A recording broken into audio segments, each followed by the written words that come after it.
طيب الحمد لله والصلاة والسلام على رسول الله. السلام عليكم ورحمة الله وبركاته. فيديو رقم 14 في سلسلة حاجات محدش يقولها لك عن ألمانيا. موضوع النهاردة هو عن زين جوب، ازاي الاقي شغل اول لما اوصل ألمانيا. في ناس كتير جدا بعد معجزة ما ان هم يقدروا في الوضع الحالي وفي الاقتصاد الحالي اللي هم يحوشوا المبلغ بتاع الحساب البنكي المغلق، بيبقوا عايزين اول لما يجوا ألمانيا يشتغلوا وان هم يصرفوا على نفسهم في اقرب وقت ممكن، وعلى قد ما يقدروا ما يصرفوش او ما يجوش جنب الحساب البنكي المغلق خالص، عشان يا اما ياخدوا فلوسهم لحاجه تانية يحوشوها للمستقبل او يرجعوها لاهاليهم. تمام.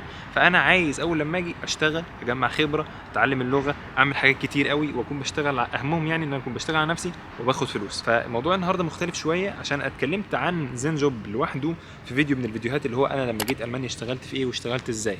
بس حبيت ان في الفيديو ده اركز عليه هو قوي قوي، لان هو متفرد بالكاركتر بتاعته، متفرد بنوع الخدمه اللي هو بيقدمها زين جوب او الشركه بتاعت زين جوب. طيب يلا يا جماعه هنتكلم النهارده خلاص سيبني. طيب ما تبصليش بقى. طيب ازيكم يا جماعه عاملين ايه؟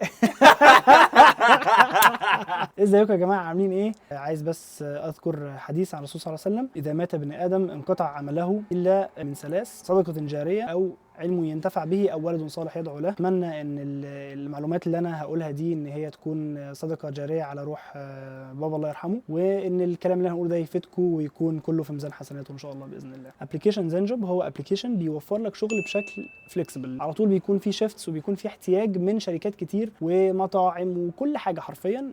موجود العرض بتاعهم ده ان هو مثلا محتاجك من يوم كذا ليوم كذا او في يوم واحد معين من الساعه كذا للساعه كذا في المكان الفلاني. الابلكيشن ده بتنزل عليه كل حاجه، تمام؟ يعني انت بتحط عليه اوراقك دي اللي هي ايه؟ اوراقك دي اللي هي الاقامه بتاعتك، الباسبور بتاعك اللي هو ان انت مسجل وجيت في المانيا ومقيم في المانيا.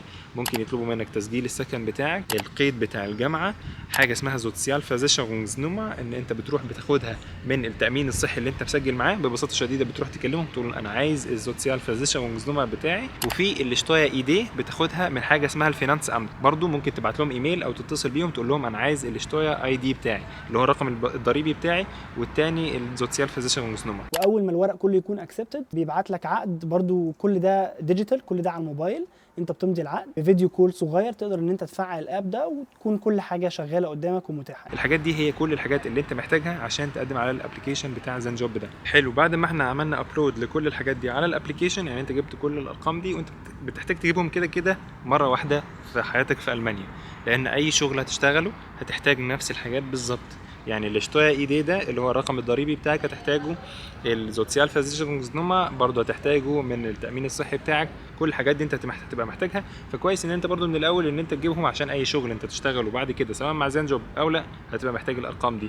هاتهم وسيفهم عندك في اي حته، صورهم، اعمل لهم سكرين شوت، اعمل لهم سيف على موبايلك، اعمل لهم سيف في اي حته عشان يفضل الارقام دي دايما معاك، لان انت دايما هتحتاجهم بدل ما كل مره تضطر ان انت تبعت وتسال عنهم. تمام. يعمل المكالمه بتاعتك وبعدين يفتح لك كل بقى الاعلانات. اللي بيحصل ببساطه شديده ان الابلكيشن بتقعد تسكرول فيه كده وبتشوف طلبات، مثلا الشركه الفلانيه ديكاتلون، بريمارك، زارا، اتش اند ام، اي حاجه بيبقوا كاتبين او عاملين الاعلانات بتاعتهم.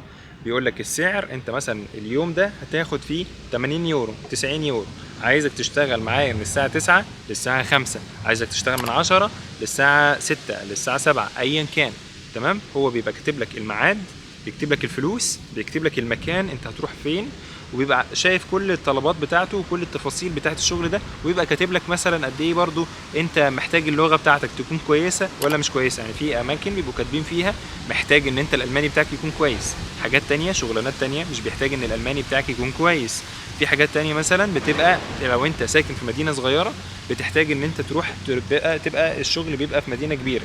يعني انا مثلا في مدينه جيسن دي مدينه صغيره ما فيهاش شغل مع زين جوب كتير، فبضطر لو انا عايز اروح اشتغل مع زين جوب اروح فرانكفورت او اروح ماينز او اروح اي مدينه كبيره بيبقى فيها شركات اكتر، محلات اكتر، فبيبقوا محتاجين ناس اكتر او الطلب بيبقى على الموضوع ده اكتر. فلازم تاخد بالك ان هو الشغل برضو في الغالب لو انت في مدينه صغيره هتبقى بتسافر لمدينه اكبر شويه، ولو انت عايش في مدينه كبيره فمفيش مشكله، المدن الكبيره دي فيها كل انواع الشغل.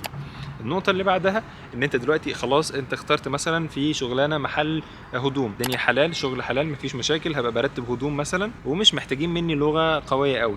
ودي بتبقى من احسن الحاجات، ان انت مثلا لو انا برتب حاجه ببقى بتعامل مع الناس وبكسر حاجز الخوف بتاعي من اللغه ومن الاحتكاك مع الناس ومن الاحتكاك مع البشر والتكلم بالالماني وبتاع ومش عارف ايه، واكون بتكلم بايديا واسناني وكل الكلام ده عشان اللي قدامي يفهمني. ومع الوقت هتلاقي نفسك مره في مره بتتحسن وبرضه بتاخد فلوس. تمام. في حاجات تانية برضو، لو انت واقف على كاشير تحتاج ان انت لا انا اكون بتكلم شويه عشان حد قال لك لا انا عايز ارجع دي في غلطه في مش عارف ايه، او ان انت بتقول لهم الحساب 98 يورو 37 سنت، الحساب مش عارف ايه، يقول لك خد كذا، فبيبقى فيها شويه تعاملات. فالمفروض ان انت الالماني بتاعك يكون احسن شويه. شركات كتير، طيب انت قدمت على شويه منهم، على طول بتقدم بتدوس وبتمضي كده انت قدمت؟ بعد ما انت شفت الشغلانه دي وقدمت ابلاي عليها، تبعت للتاب اللي جنبها في الشغل او في الابلكيشن، يقول لك ايه احنا دلوقتي الحاجه دي بيندنج، يعني هو بعت البروفايل بتاعك يعتبر للشخص اللي منزل الاعلان، للشركه، للمحل، ايا كان اللي منزلين الاعلان. برضو زي ما انت وافقت على الشغل لازم المحل يوافق هو كمان عليك. لو المحل وافق عليك هتنتقل للصفحه الثالثه اللي هو الشغلانات اللي عليك، التاريخ، اليوم، المكان، السعر، الوقت، كل حاجه انت محتاج تعرفها عن الشغلانه دي. في حاجات تانية برضو ممكن تترفض، يعني انت بتقدم على الحاجه دي مش معنى ان انت قدمت عليها ان انت اتقبلت، انت قدمت عليها، محتاج برضو الشركه انها تبص ان انت هي شخصيا برضو موافقه عليك ولا لا. وافقت عليك الشغلانه هتشتغلها، ما وافقتش عليك يبقى هتكمل تدوير. بس في اعلانات كتير وفي فرص كتير جدا، فانت ما تقلقش جدا، ما تقلقش قوي ان انت ما تعرفش تلاقي شغل، لان انت لما تيجي اذا ما ظبطتش مع دي هتظبط مع حاجه تانية. ومره في مره، ولما تروح تشتغل مره في الثانيه في الثالثه بتبني البروفايل بتاعك كانك بتبني السي في بتاعك، فلما تقدم على شغلانات فرص ان انت تترفض هتبقى اقل. فانت بس محتاج ان اول شغلانه عشان توصل لاول شغلانه ليك ان انت تفضل تقدم كتير، تروح تشتغل وبعدين تقدم تاني وبعدين تروح تشتغل وما الى ذلك. طيب عملت كل الحاجات دي واترفضت مره واتقابلت مره ورحت اشتغلت ومريت بالاكسبيرينس وجبت فلوس والدنيا زي الفل، والالماني بتاعي واحده واحده بيتحسن. في ايه تاني حلو في زين جوب؟ اول حاجه زين جوب بيقدم الحاجه دي بتاعت الشفتات دي، مفيش حد تاني، مفيش شركه تانية على حد علمي بتقدمها. يعني قصه ان انت تروح تشتغل يوم واحد بس تاخد فلوس وخلاص، مفيش حد تاني بيقدم. تاني حاجه الفلوس والمرتب بينزل لك نصه في اليوم بتاع الشغل ده. انا خلصت شغل بعمل، يعني انا بروح المكان بعمل اين تشيكن، بعمل تشيك ان كاني رايح اوتيل، بعمل تشيك ان انا وصلت الشغل وعدد الساعات بتاعتي، وانا ماشي بعمل تشيك اوت برضو زي الاوتيل. لما بتعمل تشيك اوت نص المرتب بتاعك، لو مثلا 100 يورو كان المرتب الموعود، بتاخد 50 اول لما تعمل تشيك اوت. ال50 الثانيه بتاخدها في نص الشهر اللي بعده. يعني انا مثلا اشتغلت يوم 20/8 عملت تشيك اوت، خدت 50 يورو، 15/9 هيجي لي ال 50 يورو اللي باقي. ونفس الكلام لو انا اشتغلت كذا شيفت، يعني اشتغلت يوم 20 21 22 23 24 25، كل يوم من دول هات 50 يورو 50 يورو 50 يورو 50 يورو 50 يورو، والباقي كلهم هاخدهم يوم 15 كلهم مع بعض. تمام. زي ما تقول كده خلاص جايين يدفعوا المرتب بتاع الموظفين نص الشهر السنه في النص الشهر اللي بعده بتيجي تاخد بقى كل فلوسك. الحاجه اللي بعدها برضو الميزه الحلوه جدا ان انت بتتعرف على ناس، تتعرف على الناس، بتكون علاقات جديده. ولو انت كويس في الشغل، غير ان انت بتتعرف على ناس وممكن تكون علاقات وصداقات جديده، لو انت كويس في الشغل ممكن تروح لمدير الفرع او مدير المكان تقول له انا عجبني الشغل هنا، انا انبسطت معاكم هنا، انا عايز ادور على عقد طويل شويه، مش عايز بس ان انا اجي النهارده، لا انا عجبني الشغل عايز اكمل معاك. وممكن لما يشوفوا ان انت اشتغلت كويس واتكلمت كويس وان الناس كانت مبسوطه بيك وكل الكلام ده فعلا كنت